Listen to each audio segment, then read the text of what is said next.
2. This will be Philippians, and it'll be chapter number 2, please.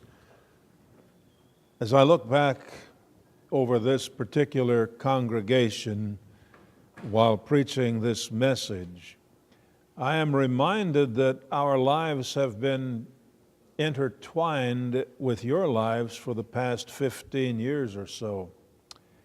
My wife and I have prayed for you. You've prayed for us. We've had some physical issues over the years, and you have prayed for us. Nearly all of you have had some issues over the years also, and we've prayed for you. Some of you have lost loved ones. Some have had cancer. There's been broken bones, heart issues, back problems, employment problems, lung issues, stomach issues, and issues which no one other than you and God know about. Why do these things happen? Much of the time, if not most of the time, we really don't know. And it really doesn't matter because we know the truth of Romans 8:28. You know it, don't you? We know that all things work together for good to them that love God, to them that are the called according to his purpose. God is in control of our lives. He is never out of control, for which we are indeed thankful. We know that God is working in our lives to make us more and more Christ-like. You know, it's a privilege to be a Christian, and it's a privilege to know that God loves us and wants to make something out of us for his honor and glory. We also know the truth of a passage like James 1:2-4. My brethren, count it all joy when ye fall into divers testings or temptations. In other words, various trials, knowing this, that the trial of your faith worketh patience. We also read over in 1 Peter chapter 1, starting in verse 3, Blessed be the God and Father of our Lord Jesus Christ, which according to his abundant mercy hath begotten us again unto a lively or living hope by the resurrection of Jesus Christ from the dead, to an inheritance incorruptible and undefiled, and that fadeth not away, reserved in heaven for you who are kept by the power of God through faith unto salvation, ready to be revealed in the last time.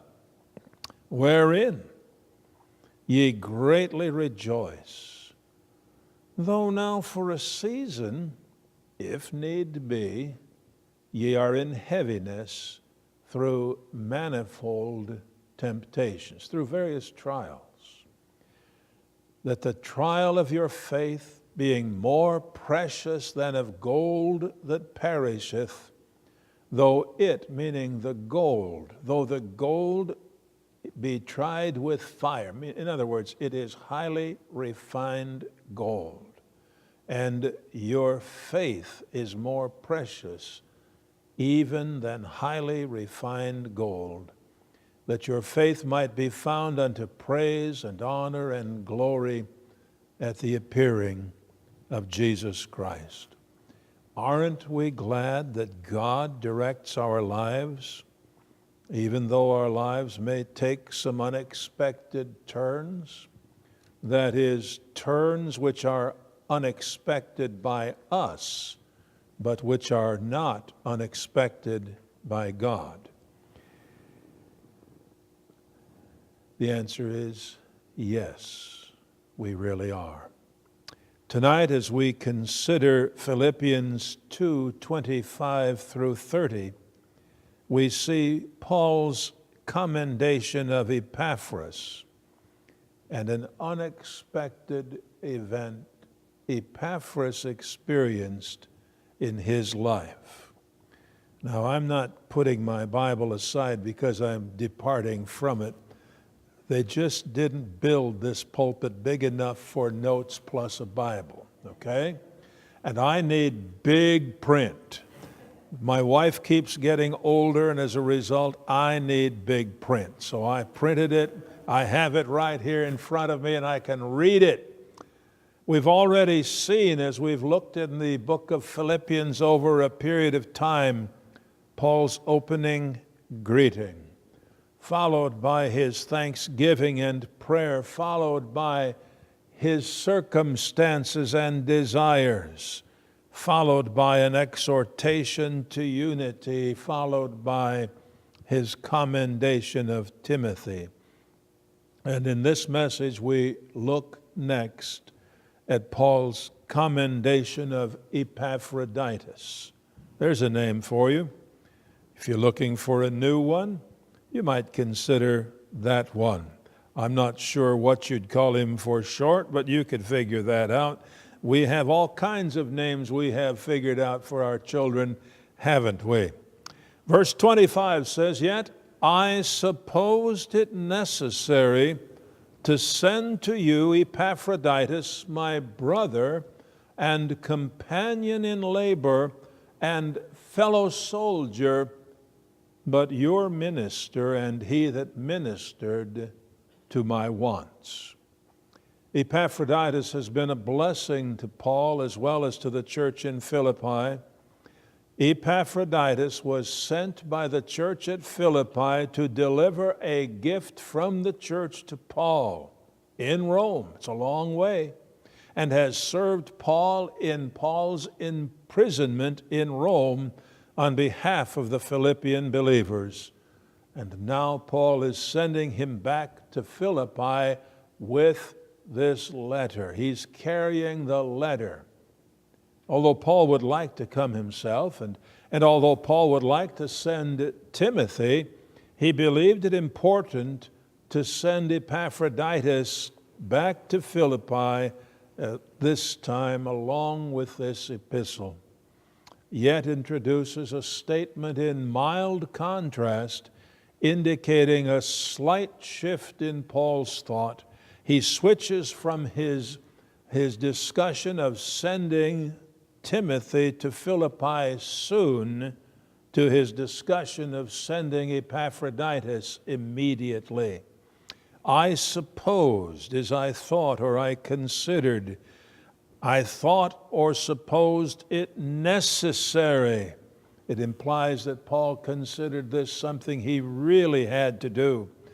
Actually, at the time of Paul's writing this letter, he had not yet sent Epaphroditus.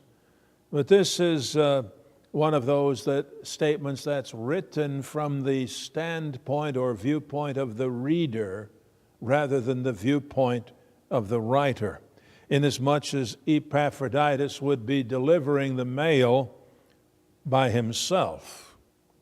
By the time he gets there, the letter would have been written and he would have been sent. But he wasn't quite sent yet while Paul was still writing chapter 2. Paul still had to write chapters 3 and 4. So Paul's action is put in past time. As far as the reading of this epistle, it's in past time, but not as far as the writing of it is concerned. What Paul regarded as being necessary was to send Epaphroditus. Now, we don't know a whole lot about Epaphroditus. In fact, only this particular section, verses 25 to 30, and Philippians 4:18. In Philippians 4:18, we learn that Epaphroditus is the one who brought whatever gift it was to Paul. And now Paul is going to send him back with this thank you note. Back to Philippians 2:25, Paul describes Epaphroditus as my brother acknowledging that he was a fellow believer and a member of the family of God along with himself. In addition, Paul refers to Epaphroditus as his companion in labor, which suggests his helper or fellow worker in the proclamation of the gospel. Paul also recognized Epaphroditus as his fellow soldier, as his comrade in arms, who had devoted himself to the service of the gospel along with the apostle. Now, but introduces a slight contrast. He had already expressed his relationship to himself, but he also had a relationship to those in the church at Philippi who had sent him with their gift to Paul. He describes him as your messenger. Now, you will not likely realize this, but in the Greek text, the word translated messenger is the same word translated apostle in many contexts. Now, it was obviously translated messenger rather than apostle so that you would not get the idea that he was an apostle in the same sense that Paul was. But he had been sent out as a delegate or envoy or messenger on behalf of the church at Philippi. He's also described as he that ministered to my wants, literally my needs or my necessities. When Epaphroditus arrived in Rome, Paul was in need. And Epaphroditus was a great help in meeting or providing for Paul's needs. I'm guessing that Paul had no idea that Epaphroditus would be showing up. But one day there he was, just in time to meet the apostles' needs. Not something that he desired but could have lived without, but something he really needed. Have you ever noticed that God supplies your needs sometimes at the very last minute? He knows your needs, and he wants you to trust him. We go on into verse 26, and we see, for he, meaning Epaphroditus, longed after you all. This was while he was with Paul, of course, in Rome. He longed for the people back in Philippi and was full of heaviness because that ye had heard that he had been sick. Now, we don't know how they heard this information, but he had indeed been sick. He was yearning or desiring you all, the entire group of the believers at Philippi. And he was full of heaviness. He was in anxiety. He was distressed. He was troubled. And its tense implies that it was continuously or repeatedly going through this for these people over an extended period of time.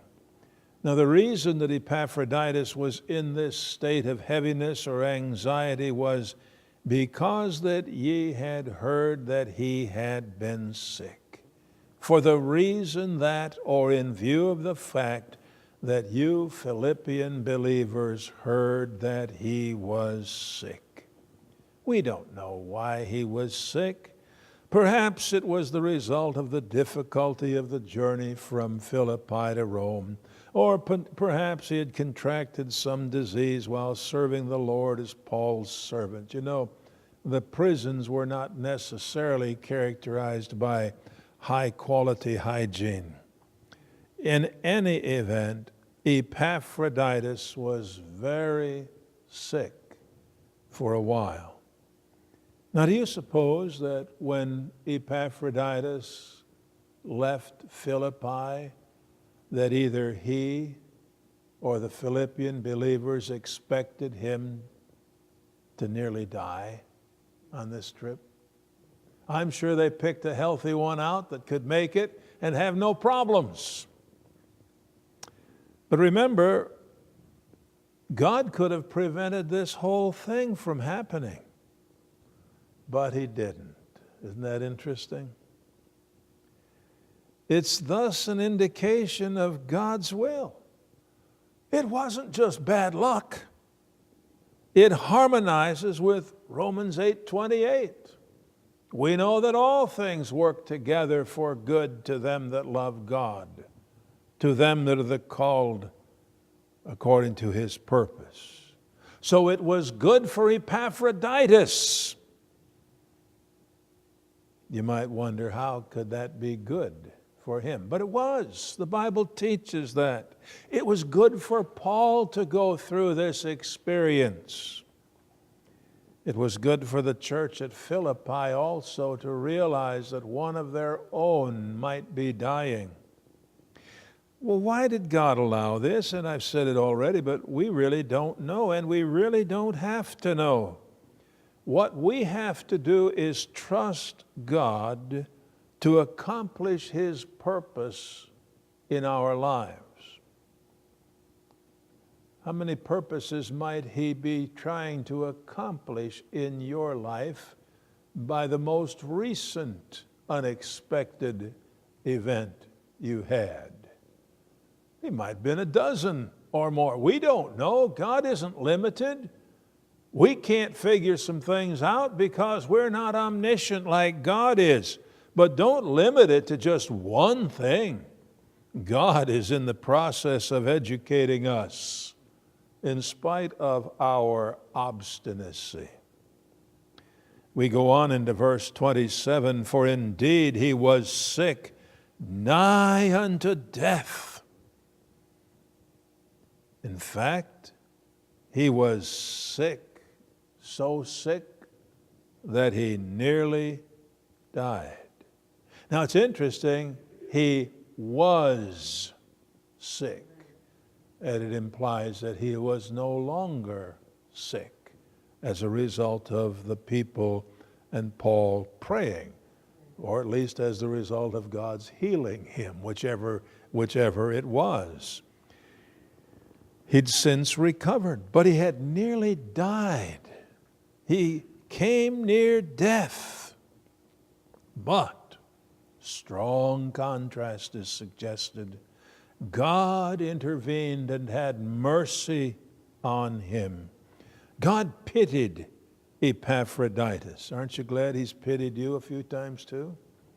God was merciful to Epaphroditus. Aren't you glad he's been merciful to you as well? God helped Epaphroditus out of pity, but not just Epaphroditus.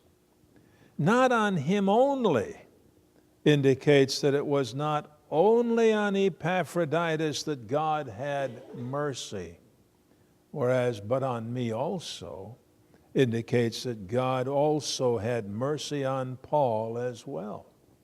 It would have been very difficult for Paul if Epaphroditus had died at this time.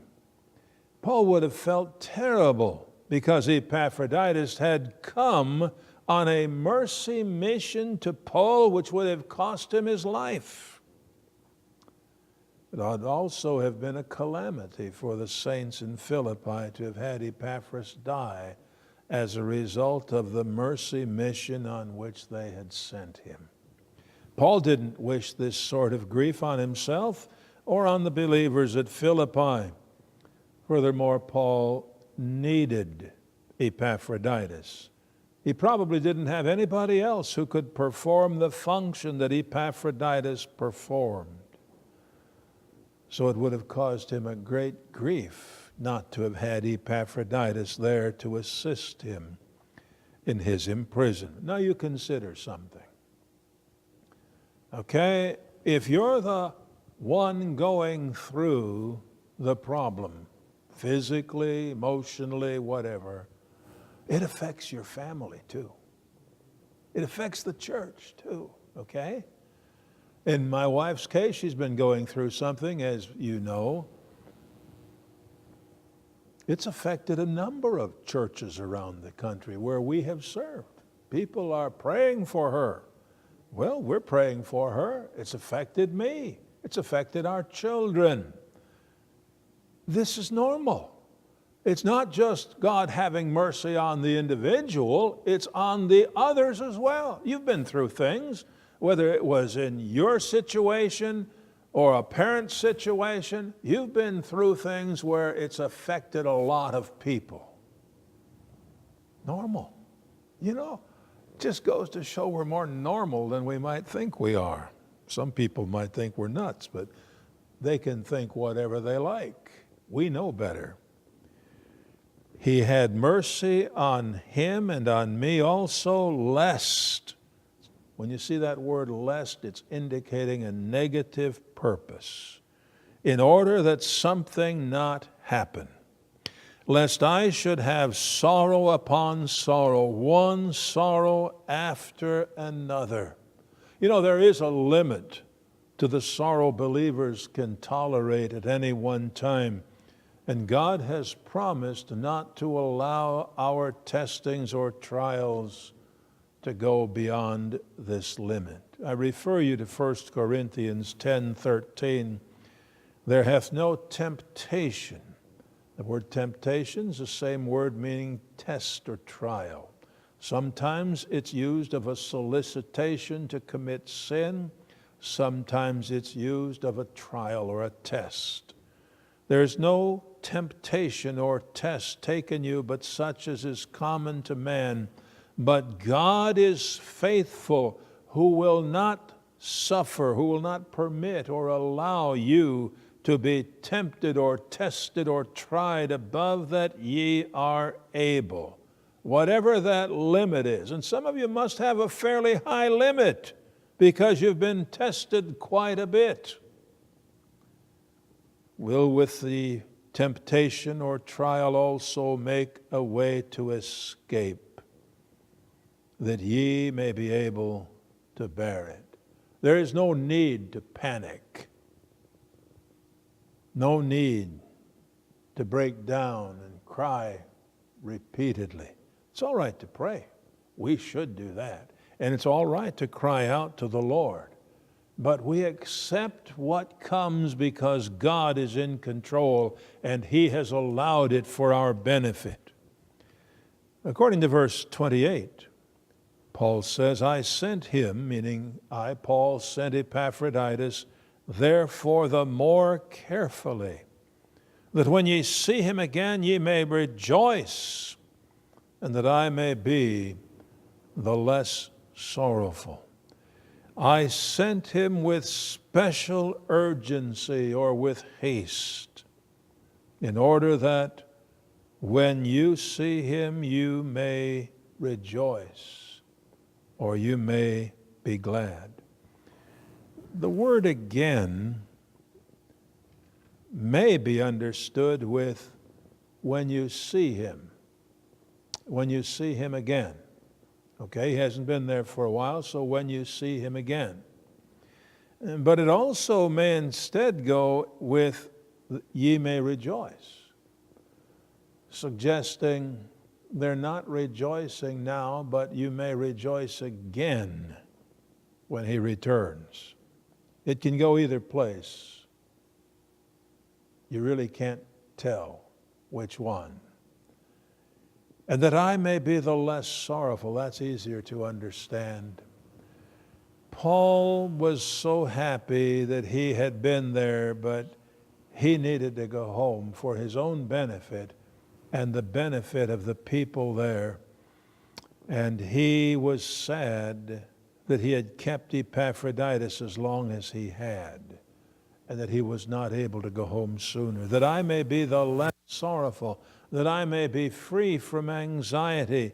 Paul was greatly concerned for Epaphroditus and for his desire to go home, as well as for the believers in Philippi, and he put his own desires in the background so that the desires of Epaphroditus and the Philippian believers might be met. He therefore looked not only on his own things, but also on the things of Epaphroditus and the Philippian believers, something he had written earlier in this chapter.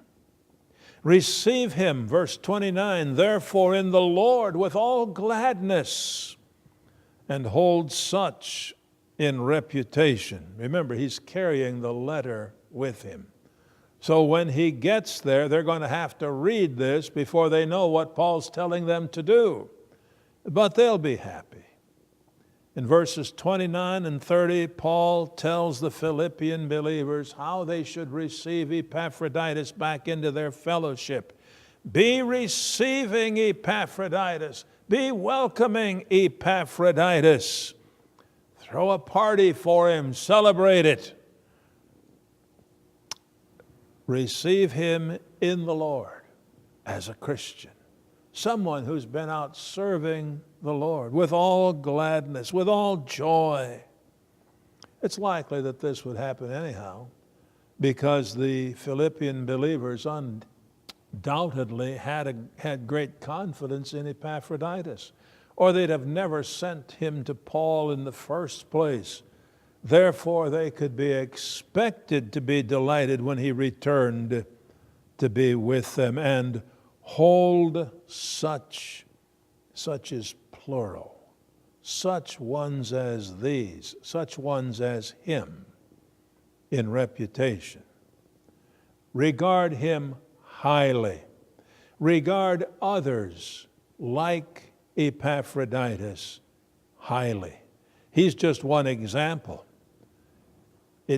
It's not limited to Epaphroditus, but it certainly includes him. Others have likewise hazarded their lives in the service of the Lord, and the Philippian believers are to be holding all of them in reputation, regarding them with high esteem, treating him well, because for the work of Christ he was nigh unto death, not regarding his life to supply your lack of service toward me. In verse 30, we see the reason Epaphroditus should be regarded highly. How he became sick is not clear, but what was behind his sickness was apparently his diligence in serving the Apostle Paul. It wasn't the result of sin. Just because somebody goes through a difficulty, don't assume that he must be guilty of something. That's just unscriptural. It might be because God is trying to make something even better out of him. Perhaps his travel made him weak. Perhaps he'd contracted some malady. Perhaps he had overworked himself. But it apparently got worse, and he nearly died.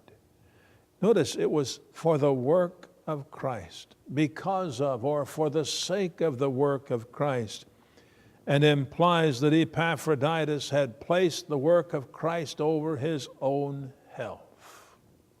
He's not alone in this. Throughout history, many others in the New Testament, as well as throughout the history of Christianity, have likewise worked themselves to the point of being near death for the purpose of serving the Lord Jesus. This isn't so unusual in life. What if you had a really, really sick child? Wouldn't you put yourself out for that child? Of course you would. What if your spouse was really, really sick? You wouldn't let him or her die, would you? If you could do something about it. Some people might. You better not. You love that person. You'll do anything you can within your power to meet their physical needs. We love our families. We love our friends. We love one another. He was nigh unto death. He approached death. He came near death. He almost died. not regarding his life, having no concern for his own life, to supply your lack of service toward me. Don't take that as meaning that the Philippian believers were negligent in helping Paul. Paul was in Rome. It was a long way from Philippi. And the distance obviously hindered their ability to help. Other than pray for him, what could the believers in Philippi really do to help him? So they sent something which they figured he needed. They dispatched Epaphroditus from Philippi with it, and it was intended to help Paul temporarily. It's not understood as an unwillingness on their part to help him. It was an inability due to circumstances they could not control. Epaphroditus serves as an example of loving and wholehearted service to the Lord. In your service for the Lord, it needs to be loving and wholehearted, giving everything we have to the service of the one we love and seek to live for. Let's go ahead and